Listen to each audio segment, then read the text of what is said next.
Anti corruption bureau દ્વારા સુરતમાં ભ્રષ્ટાચાર વિરુદ્ધ ચાલી રહેલી ઝુંબેશમાં વધુ એક સફળ કાર્યવાહી હાથ ધરવામાં આવી છે। ઈચ્છાપોર જીઆઈડીસીમાં ફરજ બજાવતા અને માસિક રૂપિયા 1.30 લાખનો ઊંચો પગાર ધરાવતા નાયબ કાર્યપાલક ઇજનેરી પરિમલ ખંડુભાઈ પટેલને રૂપિયા 50,000ની લાંચ લેતા રંગે હાથે ઝડપી પાડવામાં આવ્યા છે। આ સમગ્ર ઘટનામાં સૌથી ચોંકાવનારી વાત એ છે કે એસીબી દ્વારા આરોપીની ઓફિસમાં તપાસ દરમિયાન ટેબલના ડ્રોવરમાંથી લાંચની રકમ ઉપરાંત અન્ય રૂપિયા 70,000 રોકડા મળી આવ્યા હતા।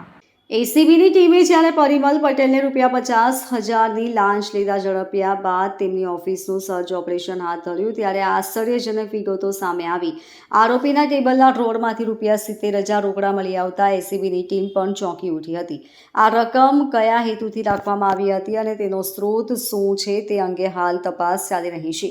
શું આ રકમ પણ કોઈ અન્ય ભ્રષ્ટાચારનો ભાગ છે કે કેમ તે દિશામાં એસીબીએ ઊંડાણપૂર્વક તપાસ શરૂ કરી। આરોપી પરિમલ પટેલ જેઓ વર્ગ 2ના અધિકારી છે તેમણે એક ફરિયાદી પાસેથી તેમના 2 ઔદ્યોગિક પ્લોટ પરના જૂના શેડ્સના ડિમોલિશનની પરવાનગી આપવા માટે રૂપિયા 50,000ની લાંચની માંગણી કરી હતી। ફરિયાદી લાંચ આપવા ઈચ્છતા ન હોવાથી તેમણે તાત્કાલિક એસીબીનો સંપર્ક કર્યો હતો। ફરિયાદના આધારે પોલીસ ઇન્સ્પેક્ટર કે.જે. ધડુક અને તેમની ટીમે છટકું ગોઠવ્યું હતું અને 11 સપ્ટેમ્બર 2025ના રોજ પરિમલ પટેલને તેમની ઓફિસમાં જ લાંચ સ્વીકારતા રંગે હાથે પકડી પાડ્યા હતા। આરોપીની ઓફિસમાંથી 70,000 રૂપિયા રોકડા મળી આવ્યા બાદ એસીબીની ટીમે તેમની સંપત્તિની વિગતો મેળવીને સુરતના અડાજણ અને જિલ્લાના વાલોડ સ્થિત તેમના 2 મકાનોમાં પણ સર્ચ ઓપરેશન હાથ ધર્યું હતું।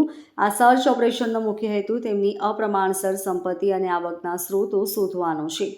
હાલમાં એસીબીની ટીમે પરિમલ પટેલના બેંક લોકર પર પણ તપાસ કેન્દ્રિત કરી છે જેથી ભ્રષ્ટાચારના ઊંડા મૂળ સુધી પહોંચી શકાય। આ સમગ્ર કેસનો સુપરવિઝન મદદનીશ નિયામક આર ચૌધરી કરી રહ્યા છે અને આગામી દિવસોમાં આ કેસમાં વધુ ખુલાસા થવાની શક્યતા છે।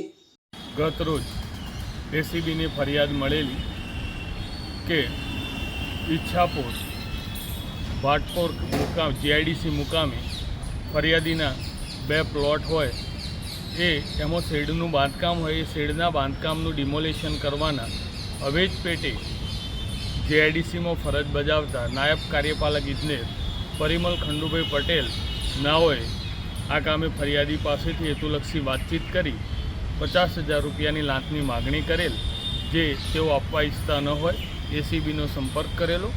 એસીબીનો સંપર્ક કરતાં તેઓ વિરુદ્ધ છટકાનું આયોજન કરેલું જેમાં 50,000 રૂપિયાની લાંચ લેતા તેઓ પકડાઈ ગયેલ હોય અને કાયદેસરની કાર્યવાહી હાથ ધરી ગુનો રજીસ્ટર કરવામાં આવેલ છે। Bureau report LK star news Surat.